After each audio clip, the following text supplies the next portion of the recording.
For a majority of people, hearing the term Satanism elicits thoughts of ominous hooded figures standing in a dark forest and sacrificing people during ritualistic orgies.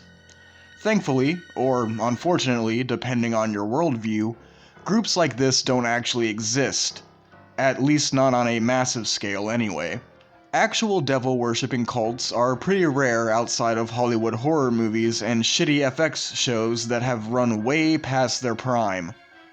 There is, however, a controversial yet largely misunderstood religion that's been gaining popularity in the last 60 or so years, and it is called Satanism.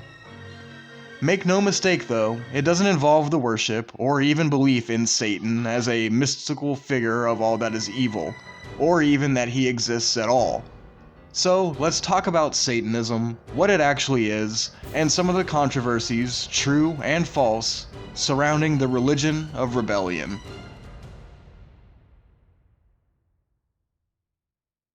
The terms Satanism and Satanist have their earliest recorded roots dating back into the 16th century.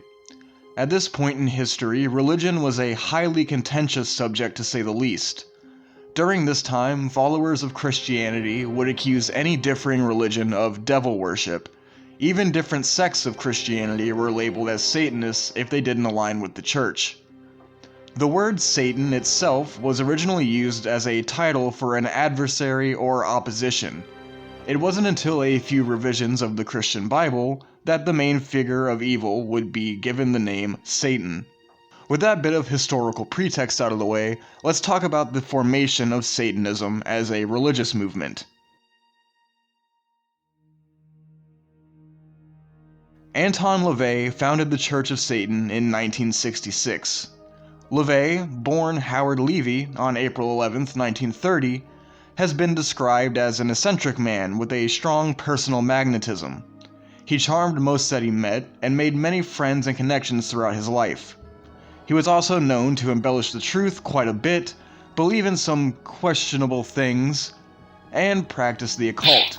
That man can no longer fall back on established religion as a sort of identity, a collective identity.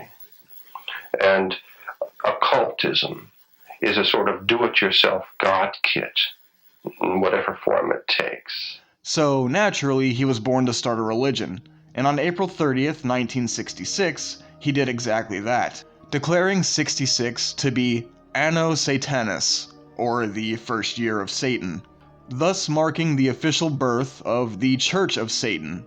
It wouldn't be until 3 years later, in 1969, that an official scripture for the religion was published. The Satanic Bible, as written by LaVey himself, is a collection of writings that lay out the guidelines for what it means to be a Satanist. To anyone that doesn't have a somewhat cynical view of the world, it comes off incredibly strong, with some pretty contentious beliefs scattered among some decent ideas. However, to those of us that already have a firm grasp on pessimism, materialism, and individuality, it's pretty clear to see that LaVey borrowed heavily from writers like Ayn Rand, whom he later in life admitted to plagiarizing, as well as Friedrich Nietzsche and Aleister Crowley, just to name a few.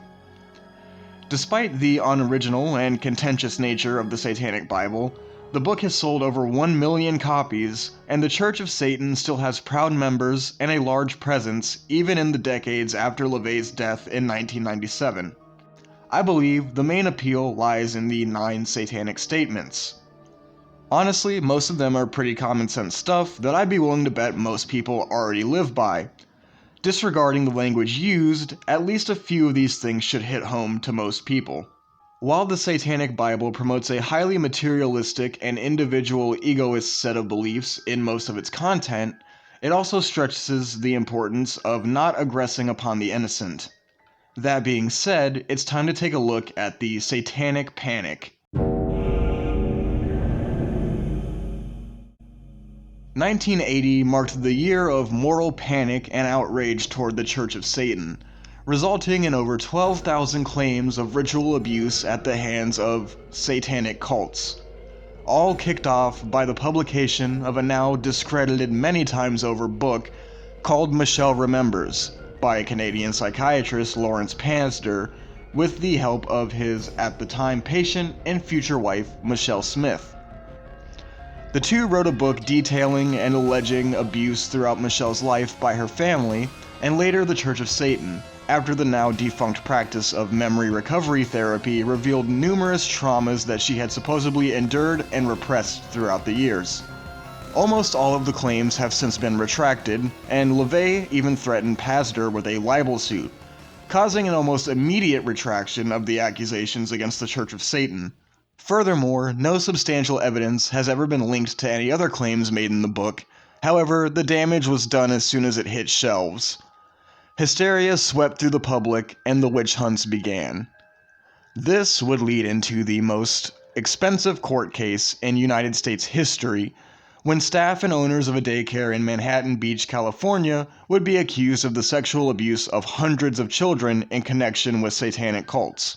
From 1987 to 1990, the McMartin preschool trial saw dozens facing a slew of accusations and not a single conviction. Despite LaVey and the church facing enormous backlash from unfounded claims like the aforementioned throughout the decades, and disavowing any harm done under the guise of Satanism, it is important to mention the elitist and sometimes discriminatory philosophy of LaVey. He may have laid the foundations for Satanism, but his word, like no one man's, is final, and various others have attempted to build upon and improve what he started. In 2013, a new organization would rise, waving the banner of Satanism, the Satanic Temple. Founded by Lucien Greaves and Malcolm Jerry, the Satanic Temple is the only branch of Satanism that is recognized as an official religious institution, having gained tax-exempt status in 2019. While it may share the same religion in name to the Church of Satan, the practice differs in a few ways. The Satanic Temple doesn't generally follow the Satanic Bible.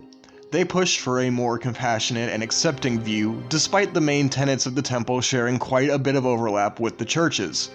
However, there is also more emphasis on scientific understanding as a guideline, whereas LaVeyan Satanism, while not acknowledging the existence of the devil, does acknowledge magic as an inexplicable and intrinsic part of our universe. The Satanic Temple is also much more organized than the Church of Satan, having a central headquarters in Salem, Massachusetts, and putting a strong emphasis on political activism for religious freedom and bodily autonomy. In theory, the Satanic Temple is a much more appealing flavor of Satanism in today's social and political climate. This doesn't mean it always works out in practice, though. After harping on LaVeyan Satanism, it's only fair I mention the more controversial aspects of the Satanic Temple as well. While the temple has pursued various legal cases in defense of freedom of speech and reproductive rights, most of these have resulted in dismissal or out-of-court settlements. Some lawsuits are even frivolous and possibly malicious in nature, such as the attempt to file a defamation suit against the new Sabrina the Teenage Witch series on Netflix, and slap suits against former members of the organization that speak out on issues within. The founder himself has also been alleged to hold some very unsavory beliefs, despite the more progressive and open nature the temple promotes. Despite this, chances are, if you meet a Satanist, they probably align much more with the Satanic Temple than with the Church of Satan.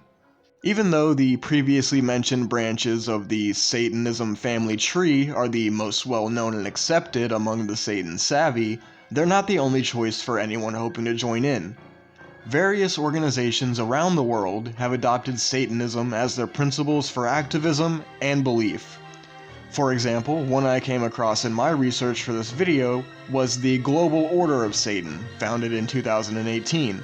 They're heavily aligned with the Satanic Temple's tenets, and they expound upon them a bit as well. There's no one headquarters, and no one charter holds more sway than any other to my knowledge. I imagine being a decentralized organization helps limit the problems that can come with a more hierarchical structure.